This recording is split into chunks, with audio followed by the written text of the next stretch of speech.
नमस्कार। ब्रेक के बाद खबरों में एक बार फिर से आपका स्वागत है। मैं हूं हिम्मत और खबरों की शुरुआत करते हैं राजधानी रांची से। सुभाष चंद्र बोस की 127वीं जयंती पर राजधानी रांची के कचहरी चौक स्थित सुभाष चंद्र बोस पार्क में मुख्यमंत्री हेमंत सोरेन ने उनकी प्रतिमा पर माल्यार्पण कर उन्हें याद किया। मौके पर मुख्यमंत्री के साथ काफी संख्या में लोग उपस्थित हुए। इस अवसर पर मुख्यमंत्री हेमंत सोरेन ने कहा कि क्रांतिकारी नेता सुभाष चंद्र बोस जी की आज 127वीं जयंती है और इस देश को आजाद करने में, इस लोकतंत्र को स्थापित करने में उनकी अहम भूमिका रही। इस भूमिका को सदैव भारतवासी याद करेंगे। हमें गर्व है कि हम एक ऐसे लोकतांत्रिक देश में रहते हैं जहां अनेक वीर योद्धा और वीरांगनाओं ने जन्म लिया। नेताजी सुभाष चंद्र बोस भी उनमें से एक है। उनके महान योगदान को देश कभी नहीं भूल पाएगा। इस देश को आजाद कराने में, इस लोकतंत्र को स्थापित करने में और इस देश के जनमानस के गौरव को स्थापित करने में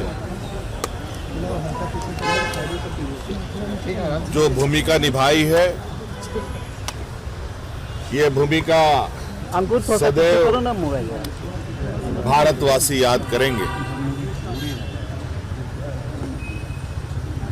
हमें गर्व है कि हम एक ऐसे लोकतांत्रिक देश में रहते हैं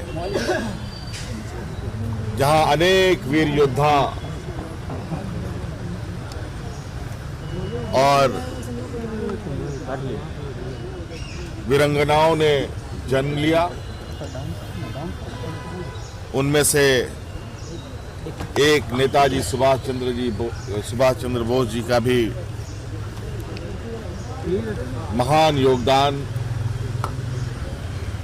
के रूप में हम सब देखते हैं, पढ़ते हैं इतिहास के पन्नों में। आज ये एक अमर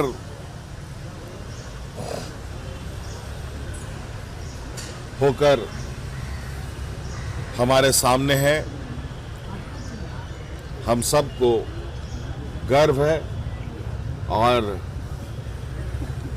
इनकी इस संघर्ष को सदैव हम याद रखेंगे और इनके सपनों को पूरा करने का हर प्रयास होगा।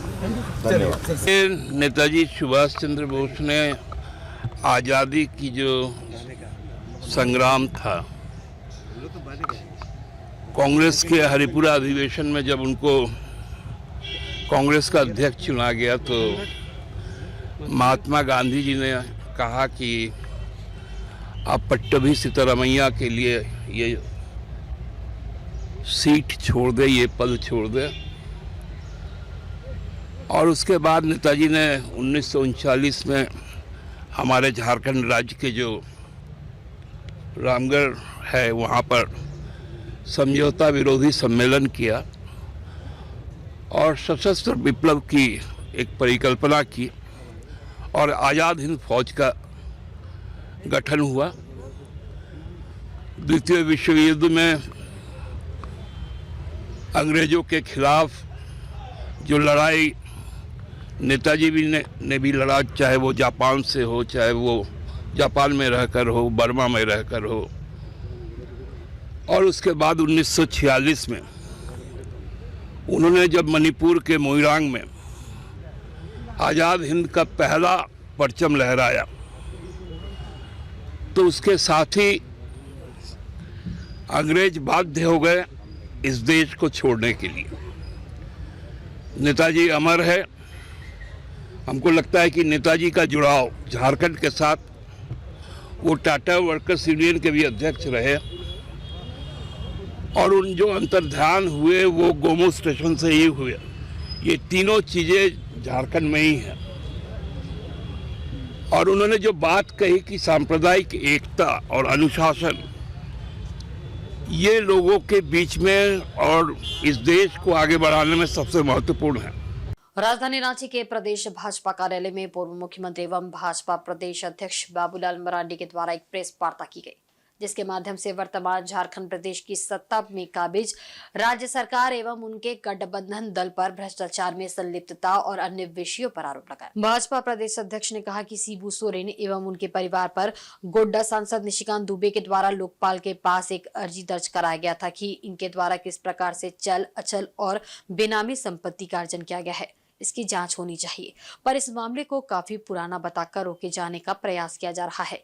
यदि शिबू सोरेन परिवार इस मामले में संलिप्त नहीं है तो फिर इस मामले को रोके जाने का प्रयास का क्या औचित्य है? कितना नोटिस देता है, फिर आते नहीं है। और जिस दिन ईडी वालों को बुलाया उस दिन भी आप सब लोगों ने देखा कि क्या घटनाएं घटी, वो किसी से छुपा हुआ नहीं। भाई जब घर में ईडी पहुंचते हैं तो स्वाभाविक है कि ईडी की सुरक्षा में सीआरपीएफ के जवान भी थे। और आप सबने देखा होगा कि इस प्रकार से आज तो अखबारों में सब छपा है कि उन्होंने उसके आईजी के ऊपर ही केस कर दिया और केस इस आधार पर गया कि भाई 144 लगाया हुआ था। 144 जो मैंने उस कागज को पढ़ा कि सुबह से लेकर के शाम तक 11 बजे तक 144 रहेगी, उसकी परिधि और उसे कितना 400 मीटर 500 मीटर की दूरी तक।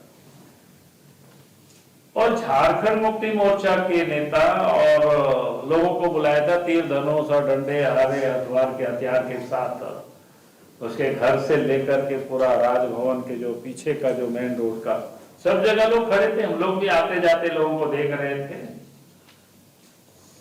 और शाम में तो फिर वो निकल करके हेमंत सोरेन ने खुद सभा को संबोधित कर रहे हैं।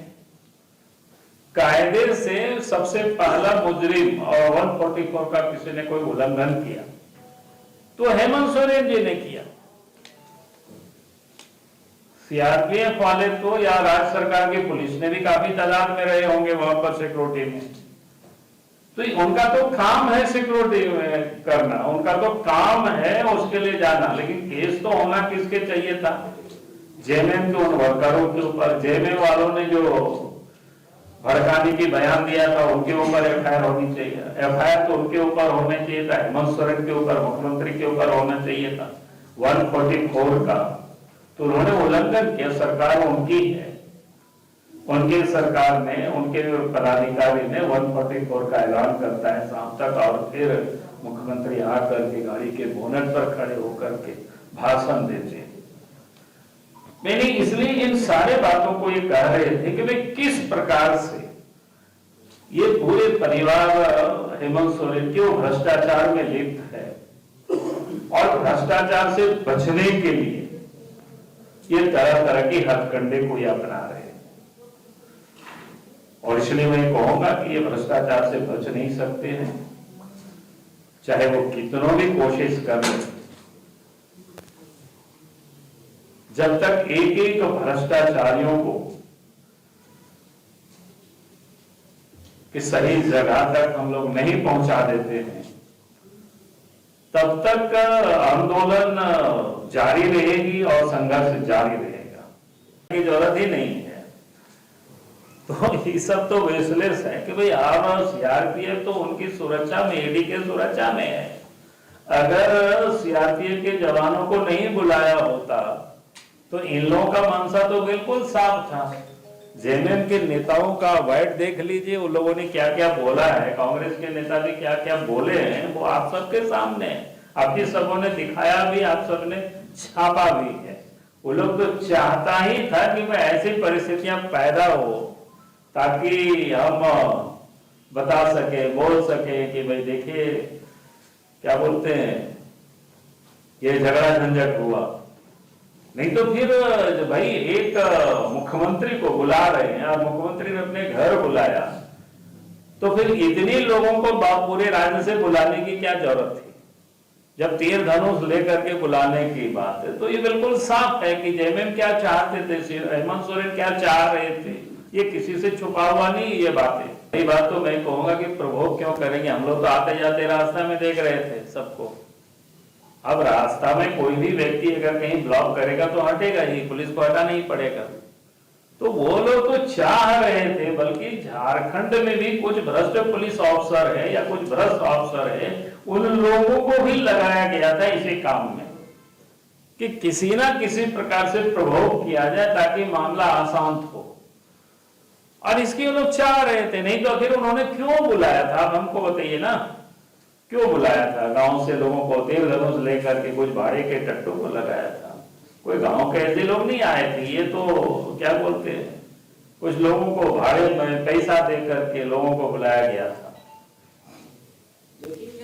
इधर नेताजी सुभाष चंद्र बोस की जयंती के अवसर पर आमबागान स्थित सुभाष चंद्र बोस की प्रतिमा पर जिला कांग्रेस कमेटी महानगर की ओर से नेताजी सुभाष चंद्र बोस की जयंती पर जिला अध्यक्ष आनंद बिहारी दुबे और उनके समर्थकों ने श्रद्धांजलि दी। मौके पर कांग्रेस जिला कमेटी के जिला अध्यक्ष आनंद बिहारी दुबे ने कहा कि देश के बड़े जननायक में से एक सुभाष चंद्र बोस थे, जिन्होंने देश में आजादी के लिए लंबी लड़ाई लड़ी थी और उनकी कहावत तुम मुझे खून दो मैं तुम्हें आजादी दूंगा हर लोगों के जुबान पर है। ऐसे में आज हम नेताजी सुभाष चंद्र बोस को सच्ची श्रद्धांजलि अर्पित करते हुए उनके बताए मार्ग पर चलने की प्रेरणा लेते हैं। स्वतंत्रता सेनानी का जयंती है, जिन्होंने इस देश को सिखाया कि यदि आपको इस देश के लिए कुछ करना है तो पहले आपको देने का जज्बा पैदा करना होगा। आप पहले ये सोचो कि आप दोगे क्या, तब आप बात करो कि हमको मिलेगा क्या। इन्होंने नारा दिया कि तुम मुझे खून दो हम तुम्हें आज़ादी देंगे। खून जो इंसान के शरीर का सबसे प्यारा चीज, इनका कहना था कि खून दो का मतलब कुर्बानी दो। पहले भारत के लिए कुर्बानी देने का जज्बा पैदा करो, फिर भारत का आज़ादी का बात करो। लेकिन आज परिस्थितियां बदली हैं। आज हम लोग को देखने को मिल रहा है कि जो लोग उस समय अंग्रेजों की दलाली कर रहे थे, आज वो लोग ऐसे लोगों को राष्ट्रभक्ति का पाठ पढ़ा रहे हैं जिनका इतिहास पूरी तरह से कुर्बानियों से भरा पड़ा है। उनको आज वो समझाने का प्रयास कर रहे हैं।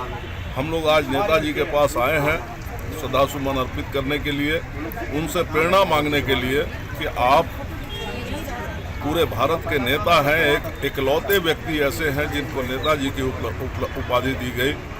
हम सभी लोग आज आपसे प्रार्थना करने आए हैं कि आशीर्वाद दीजिए। जिस तरीके से भारत को यहाँ तक लाने का काम भारतवासियों ने मिलजुल करके किया है, आगे भी सद्बुद्धि के साथ हम सभी लोग भारत को अग्रणी बनाने के लिए प्रयास करें। आपका आशीर्वाद और आपका मार्गदर्शन, आपकी प्रेरणा हम सभी में जीवित रहे। वहीं दूसरी ओर बंगाल क्लब में भी सुभाष चंद्र बोस की जयंती मनाई गई। मौके पर झंडोत्तोलन के साथ राष्ट्रगान करते हुए उनकी प्रतिमा पर माल्यार्पण कर उनके आदर्शों पर चलने का संकल्प लिया गया। चंद्र बोसेर 127तम जन्मदिने समस्त अंतर থেকে प्रणाम জানাই। আজকের দিনটি সেই দিন, এই দিনে সেই বীর সন্তানের জন্ম হয়েছিল যিনি না জন্মালে এদের স্বাধীন হতো কিনা সেটা সন্দেহ। যদি উনি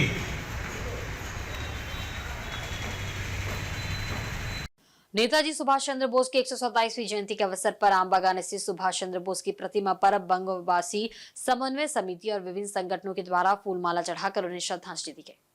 मौके पर जय हिंद के नारे भी लगाए गए। बंगभाषी समन्वय समिति और झारखंड मुक्ति मोर्चा के केंद्रीय सदस्य तरुण डे ने कहा कि देश के बड़े जननायक में से एक सुभाष चंद्र बोस है।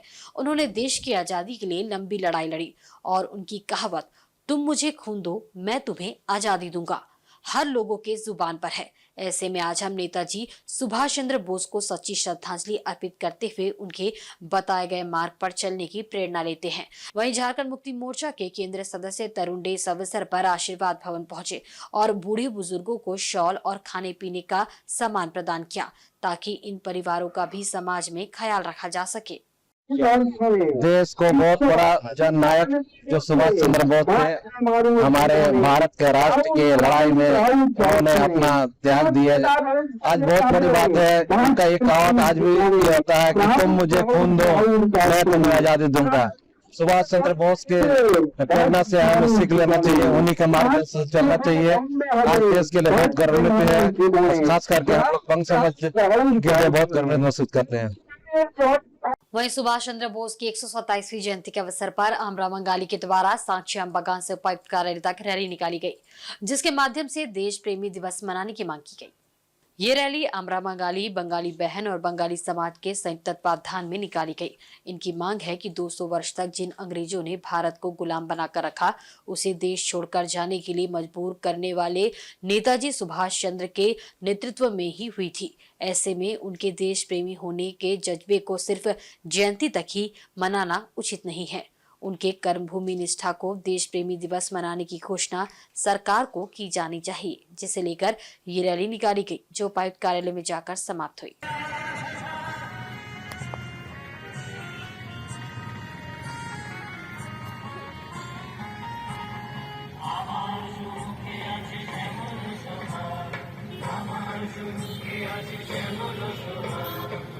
आज नेताजी सुभाष चंद्र बोस के जन्म दिवस के उपलक्ष्य से हमरा बांगाली बहिनी बांगाली महिला समाज की ओर से एक रैली निकाली।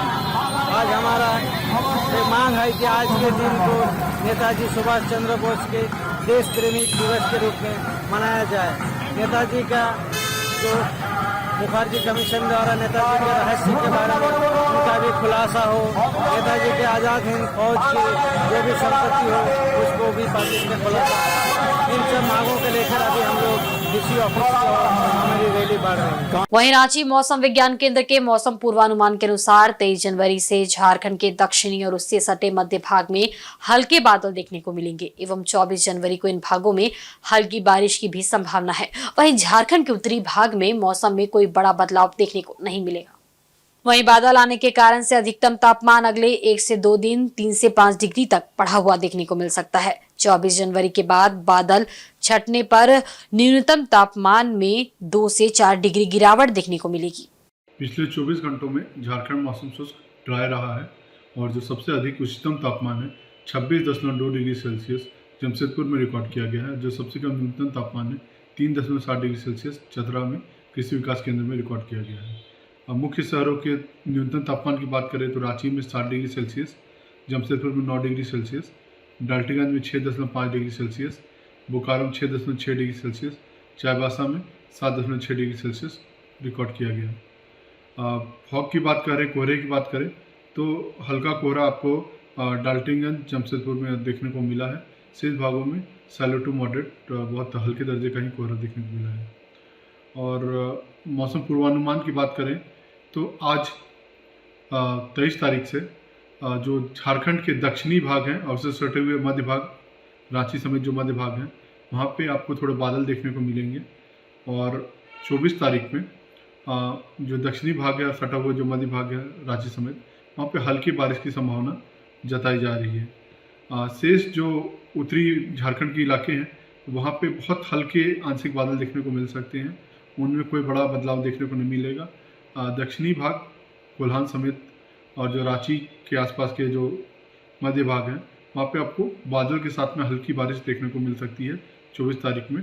और बादल तो आज से ही आपको देखने को मिलेंगे। उत्तरी झारखंड में कोई बड़ा बदलाव देखने को नहीं मिलेगा। इसके कारण से कल में थोड़ा सा बारिश है। शेष दिन जो है वो मौसम शुष्क रहेगा, कोई बारिश की वैसी कोई संभावना नहीं जताई जा रही है। और नेताजी सुभाष चंद्र बोस की जयंती पर बंगाली एसोसिएशन के द्वारा चक्रधरपुर के दुर्गा मंदिर परिसर में रक्तदान शिविर का आयोजन किया गया। मौके पर शिविर का उद्घाटन चक्रधरपुर के विधायक सुखराम उरांव के द्वारा दीप प्रज्वलित कर किया गया।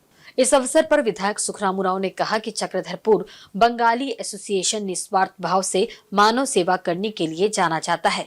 इसी संस्था के द्वारा वर्षों पहले रक्तदान शिविर लगाकर चक्रधरपुर की जनता को मानव सेवा का पाठ पढ़ाया। आज चक्रधरपुर में बड़ी संख्या में रक्तदान शिविर लगते हैं और यहाँ के लोग बड़ी संख्या में रक्तदान कर लोगों की जान बचाने का काम करते हैं, जो कि काबिले तारीफ है। बंगाली एसोसिएशन के प्रमुख अंग रहे दिवंगत अजय कुमार सरकार के स्मृति में आयोजित इस रक्तदान शिविर में भाजपा के नेता अशोक सारंगी, नगर परिषद के पूर्व अध्यक्ष कृष्णदेव शाह, भाजपा महिला मोर्चा के मालती गिलवा, अनवर खान, प्रवीर प्रामाणिक आदि उपस्थित थे। शिविर में लोगों की जान बचाने का संकल्प लेते हुए बड़ी संख्या में लोग शामिल हुए और रक्तदान किया। मेरे पास है, लेकिन ऐसे कई लोग आज अगर जीवित है धरती में अगर है तो ऐसे लोगों का योगदान से आज जीवित है। सही बात।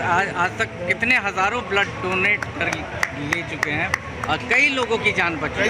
कई लोगों वो असंख्य होंगे, हम लोग उसको गिन नहीं सकते। कहा जाता कि महादान देने वाला कोई पता नहीं और लेने वाला कोई पता नहीं है कि हम किसके खून मेरा खून किसको लगा, किस परिस्थिति में किसका जान बचा किसी को पता नहीं, किसी को नहीं पता। इसी को बोला जाता महादान। बहाली हुसैन मैं तहे दिल से धन्यवाद देना चाहूँगा। इन्होंने साल में 2 बार कैंप लगाता है और इनका कैंप का सिस्टम बहुत अच्छा है। हम लोग बहुत बार हम लोग को ब्लड की जरूरत पड़ा, जैसे ही लोग सूचना मिलता है ब्लड तुरंत उपलब्ध कराता है।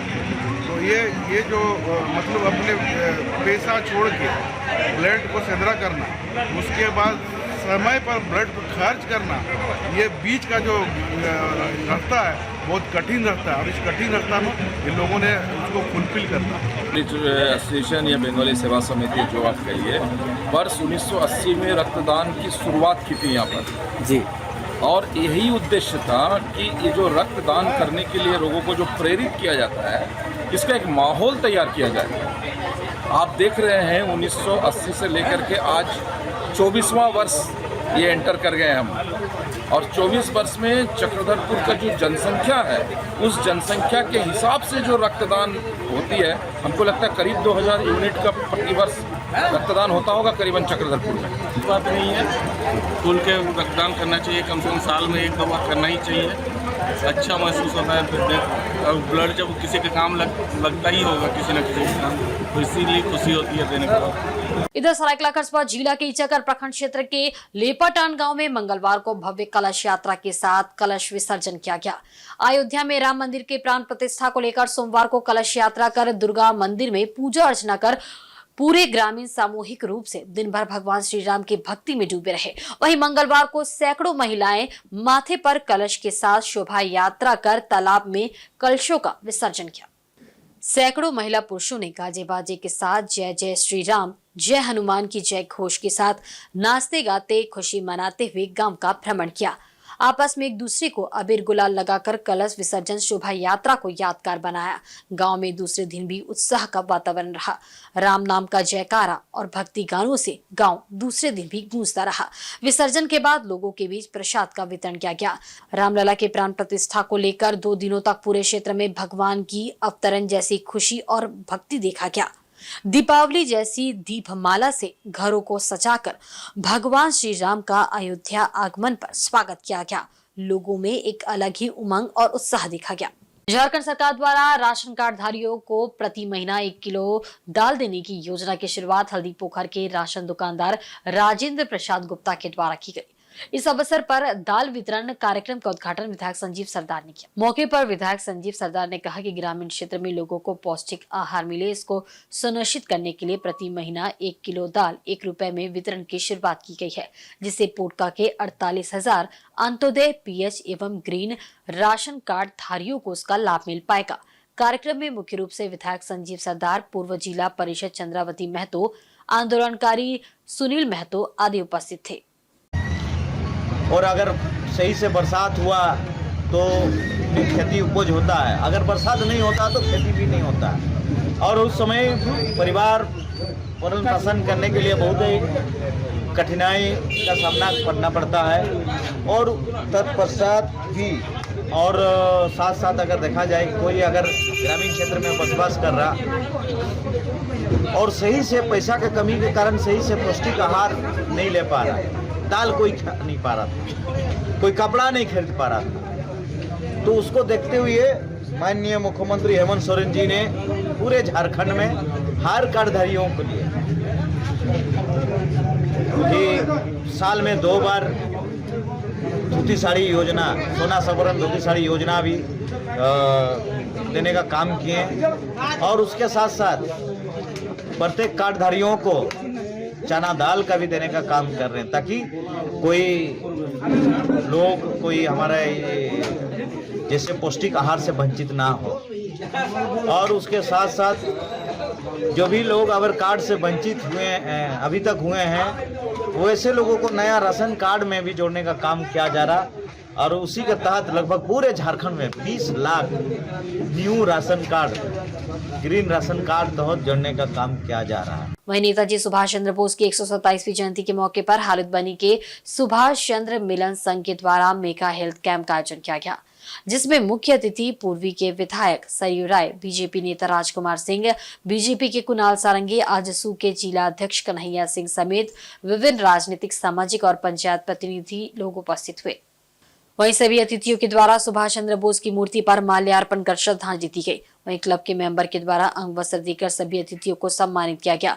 इस हेल्थ कैंप में हार्ट, न्यूरो, फिजियोथेरेपी, आंख समेत विभिन्न प्रकार की बीमारी के चेकअप के लिए शहर के जाने माने हॉस्पिटल के डॉक्टरों के द्वारा जांच की गई। वहीं इस कैंप में विधायक सरयू राय ने भी अपना जांच कराया।